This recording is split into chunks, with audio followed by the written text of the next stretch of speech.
भगवान स्त्रियों के साथ ही ऐसा अलग व्यवहार करने का क्या आधार है? क्या तथागत का यह मत है कि तथागत के धर्म और विनय के अनुसार चलकर स्त्रियां निर्वाण प्राप्त करने के योग्य नहीं है? और आगे आनंद कहते हैं, क्या भगवान ये मान लिया जाए कि ब्राह्मण मत के अनुसार और तथागत बुद्ध के मत के अनुसार भी स्त्रियां आगे चल करके तप तपस्या के माध्यम से वो निर्वाण को प्राप्त नहीं हो सकती? यानी बुद्धत्व जो प्राप्त होता है, ईश्वर की जो प्राप्ति होती है, क्या पुरुषों को ही हो सकती है? क्या वही सत्य को जान सकती है? क्या वही मोक्ष को प्राप्त कर सकती है? वही बंधनों से मुक्त हो सकती है? क्या आपका भी ऐसा मत है? बहुत गर्मागर्म बहस गुरु शिष्य के विषय में हो रही है। तथागत ने उत्तर दिया, आनंद, तुम मुझे गलत समझ रहे हो। मेरा मत है कि पुरुषों की तरह ही स्त्रियां भी निर्वाण प्राप्त कर सकती हैं और वो सक्षम है। आनंद, मुझे गलत मत समझो। मैं पुरुषों और स्त्रियों के बीच भेद करने के सिद्धांत का समर्थक नहीं हूं। मां प्रजापति गौतमी की प्रार्थना को अस्वीकार करने का आधार कोई भेदभाव नहीं है, यह तो एक व्यवहारिक कारणों पर आधारित है। भगवान बुद्ध कहते हैं, मैं ब्राह्मणी सिद्धांत के अनुसार अथवा मेरा ऐसा कोई सिद्धांत नहीं है कि उसमें कोई विषमता है। महिलाएं अरहत को प्राप्त नहीं हो सकती या धम्म में पारंगत नहीं हो सकती, बल्कि मेरा कुछ विरोध है तो वो केवल व्यवहारिक कारण है। महिलाओं में और पुरुषों में प्राकृतिक रूप से जो भेद है, वही भेद को मैं मानता हूं। भगवान में वास्तविक कारण जानकर बहुत प्रसन्न हुआ। जब उन्होंने ये बात बताई तो आनंद खुश हुआ और उसने कहा, भगवान मैं वास्तविक कारण जानकर बहुत प्रसन्न हुआ, लेकिन क्या व्यवहारिक कठिनाइयों के कारण मां प्रजापति गौतमी की प्रार्थना सर्वदा अस्वीकृत कर दी जानी चाहिए? और उन्होंने फिर एक सवाल पैदा कर दिया, हाँ, तो क्या इस व्यवहारिक परेशानी की वजह से माता महामाया प्रजापति की प्रार्थना को हमेशा के लिए अस्वीकृत करना चाहिए? क्या ऐसा करने से लोग धर्म की निंदा नहीं करेंगे, आरोप नहीं लगाएंगे कि तथागत के धर्म विनय में पुरुष और स्त्रियों के बीच लिंग भेद किया जाता है? क्या जिन व्यवहारिक कठिनाइयों की तथागत को चिंता है, उनसे बचने के लिए कुछ नियम नहीं बनाए जा सकते? शिष्य हो तो ऐसा हो, महिला में अकेली लड़ना गुरु से। अच्छा आनंद, यदि महाप्रजापति का इतना ही आग्रह है कि मेरे धर्म विनय में उन्हें प्रवचित होने की अनुमति मिलनी चाहिए, तो मैं इसे स्वीकार करता हूं, लेकिन इसके लिए 8 शर्तें मान्य होंगी। इन 8 नियमों का कड़ाई से साथ पालन करने के लिए महाप्रजापति स्वयं अपने ऊपर जिम्मेदारी ले लें, तभी महाप्रजापति को प्रविज्ञा होगी। तथागत बुद्ध ने आनंद के अनुरोध को स्वीकार करते हुए और जब व्यवहारिक जो कठिनाइयां बताई थी, उन कठिनाइयों का जब आनंद ने कहा कि इनका कोई निराकरण नहीं हो सकता, तो भगवान बुद्ध के यहाँ कोई भी बात संभव नहीं थी जो मानव कल्याण में हो, मानव हित में हो। मानव परेशानियों को तो ध्यान में रखते थे, लेकिन कोई कहे कि मनुष्य हर कठिन रास्ते से गुजरने के लिए तैयार है, तो उसका मार्ग भी तथागत बुद्ध प्रशस्त करते थे। तो उन्होंने आनंद से कहा कि मैं 8 नियम अतिरिक्त महिलाओं के लिए बताता हूं और वो उसका कड़ाई से पालन करेंगी। माता महाप्रजापति से आप कहिए कि वो इसके लिए राजी हो और अपने साथ लाई हुई स्त्रियों को भी इस बात के लिए सहमत करें कि वो अतिरिक्त 8 नियमों का अनुपालन करेंगे। जब आनंद फिर ने तथागत से उन 8 प्रमुख नियमों की जानकारी प्राप्त कर ली, तो वह महाप्रजापति गौतमी के पास गए और उनके वो सब बता दिया जो तथागत ने कहा था। महाप्रजापति गौतमी बोली, आनंद, जिस प्रकार अलंकार प्रिय कोई कुमार या कुमारी को स्नान करने के बाद कमल के फूलों की अथवा चमेली के फूलों की अथवा सतमुक्तक के फूलों की माला प्राप्त हो और वह उसे अपने सिर पर रखे धारण करे, उसी प्रकार आनंद है। मैं इन 8 प्रमुख नियमों का धारण करती हूँ और अपने जीवन में उनकी कभी भी उल्लंघन नहीं करूँगी। इस प्रकार जो 8 नियम तथागत ने आनंद को बताए, आनंद ने माता माँ प्रजापति जी को बताए और माता माँ प्रजापति ने कहा मैं इन सारे नियमों का सअक्षर बाखूबी पालन करूंगी, इनका कभी उल्लंघन नहीं होगा। तब आनंद फिर तथागत के पास वापस आए और अभिवादन करके एक ओर बैठ गए।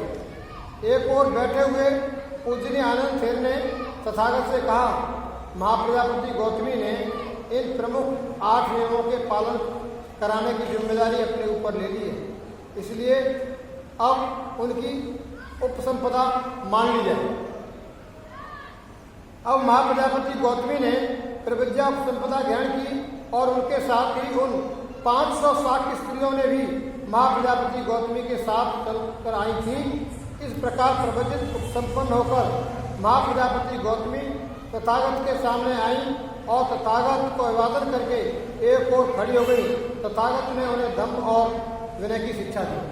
सम्मानित धम्म प्रेमियों, बहुत ही ऐतिहासिक, बहुत ही महत्वपूर्ण युगांतर घटना है कि भारत के जो दत्यानुसी विचारधारा के मानने वाले लोग थे, उस परंपरा का तथागत के धम्म में अंत हो गया और पहली बार भारत के इतिहास में 500 महिलाएं धम्म के खातिर भिक्षु संघ में प्रवृत्त हुई।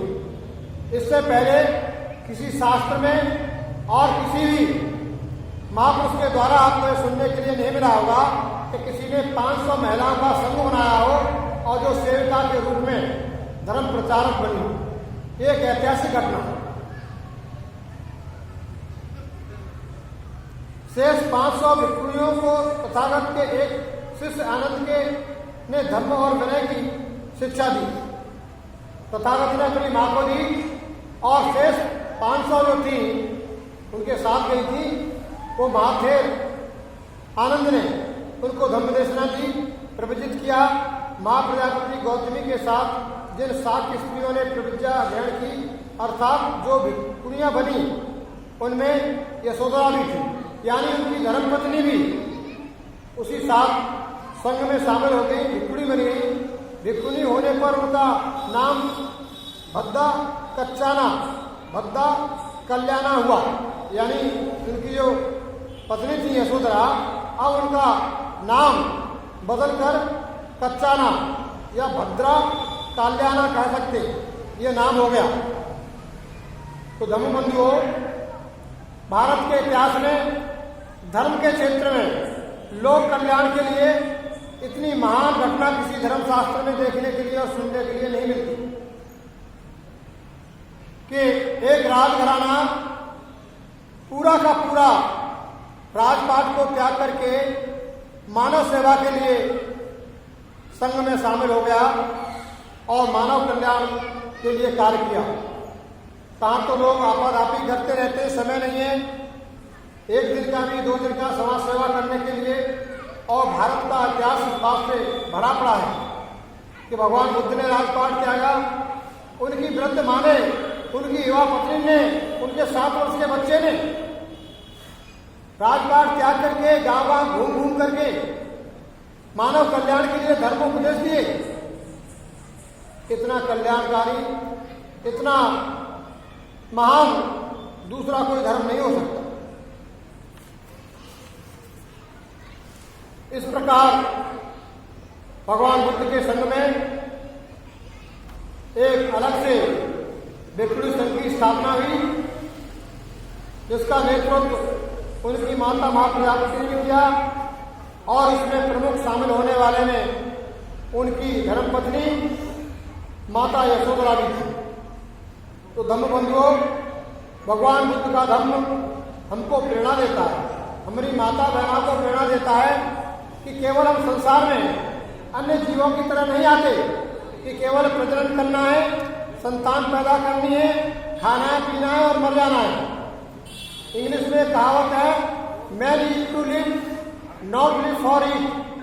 मनुष्य खाना जिंदा रहने के लिए खाता है, खाने के लिए नहीं जिंदा रहता कि मैं इसलिए 100 साल तक जिंदा रहूं तो मुझे खाना खाना है, बल्कि वो संसार को भोगने के साथ साथ परोपकार करने के लिए आता है। मनुष्य एक ऐसा प्राणी है जो परोपकार कर सकता है, जो संसार में को सुसज्जित कर सकता है, विकसित कर सकता है, जल उपयोगी बना सकता है, पक्षियों को उपयोगी बना सकता है, प्रकृति उपयोगी बना सकता है और उसे स्वर्ग जैसा महान विकसित बना सकता है।